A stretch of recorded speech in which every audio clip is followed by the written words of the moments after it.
बिस्मिल्लाहिर्रहमानिर्रहीम इय्याका नअबुदु व इय्याका नस्तईन अल्लाहुम्मा सल्लि अला सय्यिदिना मुहम्मद व अला आलि सय्यिदिना मुहम्मद व असहाबि सय्यिदिना मुहम्मद व बारिक व सल्लिम अलैहि।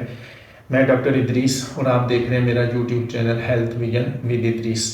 व्यूअर्स, आपको मैंने पिछली प्रीवियस वीडियो में बताया था कि जो आपकी ग्रोथ है वो कितने मैक्सिमम लेवल तक जा सकती है, कद को बढ़ाने का तरीका क्या है बच्चों में, और जो प्यूबर्टी स्टेज है जवानी की किस हद तक वो कद बढ़ सकता है और वो उसके जिम करने के नुकसान क्या हैं। और आज जो है मैं आपको इस वीडियो में 10 से 12 ऐसे तरीके बताने जा रहा हूँ कि जो आपकी हाइट को मैक्सिमम लेवल तक लेकर जा सकते हैं।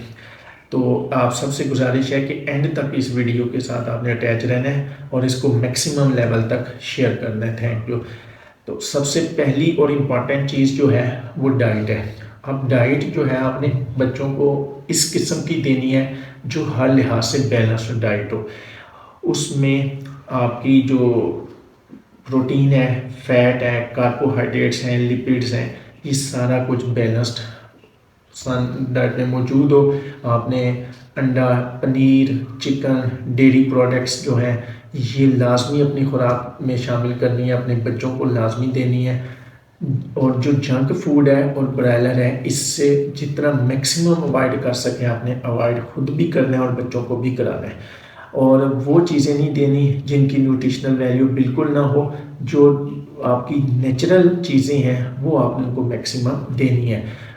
इस सब में मैं आपके साथ 10 ऐसे फ्रूट की जो है वो लिस्ट भी शेयर करता हूँ कि जिसमें स्ट्रॉबेरी है और जो सिट्रस फ्रूट है जिसमें विटामिन सी ज़्यादा होता है वो आप मैक्सिमम लेवल तक अपने बच्चों को दें। नारियल है वो भी, उसका जो लिक्विड पानी है वो बहुत इम्पॉर्टेंट रखता है इस मामले में।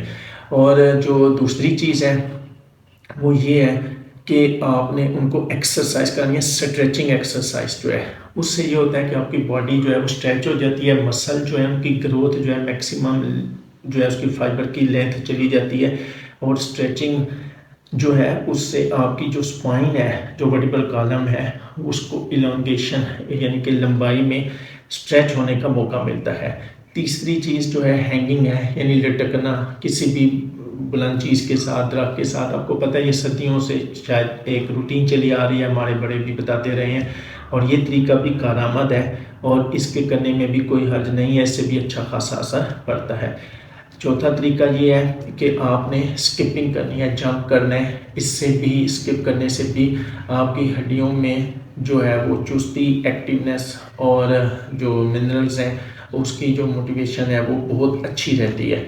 और पांचवी चीज़ जो है वो ये है कि आपने जो स्विमिंग है वो करनी है, अपने बच्चों को भी सिखानी है। स्विमिंग से ये होता है कि आपकी जो स्ट्रेचिंग फॉरवर्ड होती है और उसकी वजह से आपके मसल जो है स्ट्रांग हो जाते हैं और आपकी हड्डियां जो है मजबूत होती हैं। और याद रहे कि बच्चों को तैराकी सिखाना, स्विमिंग सिखाना हमारे प्यारे नबी करीम सल्लल्लाहु अलैहि वसल्लम की सुन्नत है। उन्होंने ये तालीम भी दिया कि अपने बच्चों को निज़ाबाजी भी सिखाएं और स्विमिंग यानी तैराकी भी सिखाएं। और जो सातवीं चीज़ है वो जॉगिंग है। जॉगिंग जो है वो सुबह के टाइम करें तो ज़्यादा हेल्पफुल होती है। बॉडी जो है वो बिल्कुल रिलैक्स मूड में होती है, हड्डियों को मजबूत करती है, ग्रोथ हार्मोन जो है वो ज़्यादा इंक्रीज़ होता है। और एक और इम्पॉर्टेंट चीज़ 9 नंबर पे वो है स्लीप, नींद। जितनी आपकी नींद 8 से 12 घंटे पूरी होगी, याद रखें कि 75% 75% ग्रोथ हार्मोन जो है वो सोने की हालत में रिलीज होता है। आपकी बॉडी बिल्कुल रिलैक्स होती है और मैक्सिमम लेवल तक जो है इसका ग्रोथ हार्मोन का रिलीज अखराज होता है। तो ये बहुत ही अच्छा इम्पैक्ट डालती है, इसलिए भरपूर और पुरसकून नींद जो है वो बहुत ज़रूरी है, कम अज़ कम 8 से 12 घंटे की। और इसके अलावा जो 10 नंबर पर है वो पोस्चर है। आपकी अपना जो बॉडी है उसको हर वक्त बैंड कंडीशन में बहुत ज़्यादा ना रखें। कई बच्चे हैं जो कि कंप्यूटर पे काम करते हैं, कई ऐसे हैं जो मोबाइल छूकर देखते रहते हैं और उनका जो है वो रीढ़ की हड्डी जो है उसमें थोड़ा सा खम आना शुरू हो जाता है और उसकी वजह से ग्रोथ पे नेगेटिव इम्पैक्ट होता है। और इसके अलावा जो 10वें नंबर पे सनलाइट है, सूरज की रोशनी मैक्सिमम जितनी ज़्यादा आप हासिल कर सकते हैं वो लें। उससे विटामिन डी का डायरेक्ट एक्सपोजर होगा और हड्डियों की ग्रोथ के लिए बेहद फ़ायदेमंद चीज़ है। और जो 12 नंबर पे पॉइंट है वो ये है कि कोल्ड ड्रिंक से खुद भी अवॉइड करें और बच्चों को भी अवॉइड करें। हड्डियों में से कैल्शियम जो है वो निकल जाएगा, हड्डियां जो है वो बिल्कुल बराए नाम खोखली रह जाएंगी, उनमें से जो नमकियात और मातनियात हैं उनका खराज होना शुरू हो जाता है। और एंड पे एक मैं आपको इम्पॉर्टेंट पॉइंट ये बता रहा हूँ कि जिन बच्चों को इत्लाम होता है उनकी ग्रोथ पर भी नेगेटिव इफेक्ट पड़ता है, लिहाजा अपने बच्चों को सेक्स एजुकेशन के मुतालिक भी तालीम दें, बहुत ज़रूरी है। और उनको कम से कम इतनी समझ ज़रूर होनी चाहिए कि अगर ये एक एक्स्ट्रा लेवल से ज़्यादा जो है वो अखराज हो रहा है, इत्लाम हो रहा है, तो आप अपने पेरेंट्स को वो बताएं, अपने बड़े भाई को बता दें या किसी डॉक्टर से कंसल्ट कर लें।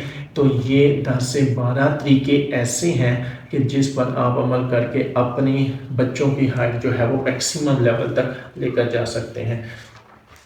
और कई ऐसी बच्चे होते हैं, कई ऐसी बीमारियों में मुब्तला होते हैं छोटी उम्र में भी कि जो बहुत ज़्यादा बीमार रहते हैं, जिसकी वजह से उनकी कुव्वत मदाफ़ियत जो है, बीमारी से लड़ने की ताकत वो कम होती है और उसकी वजह से वो उस स्टेज पर अंडर हाइट अंडर वेट रह जाते हैं, ना उनकी ग्रोथ होती है, ना उनके मसल बनते हैं, ना उनकी बॉडी शेप होती है। तो उन बच्चों पर ख़ास तवज्जो देने की ज़रूरत है। उसमें आंवला है, लेमन है, अदरक है, दही है, थूम है, ये चीज़ जो है इनका मिक्सचर बना के दे दें, वैसे दे दें, अपनी रूटीन की लाइफस्टाइल में जो डाइट है उसमें शामिल कर लें, तो ये उनके लिए बहुत ज़्यादा अच्छी चीज़ है। और जो इसके अलावा जो आपके है डेली की रूटीन है उसमें ये सारी चीज़ों को आप शामिल कर लें तो इंशाल्लाह ताला इसका बहुत ही फ्रूटफुल रिजल्ट आएगा। नेक्स्ट वीडियो में दोबारा आपके साथ मज़ीद इंपॉर्टेंट टॉपिक पर मुलाकात होगी। Thank you.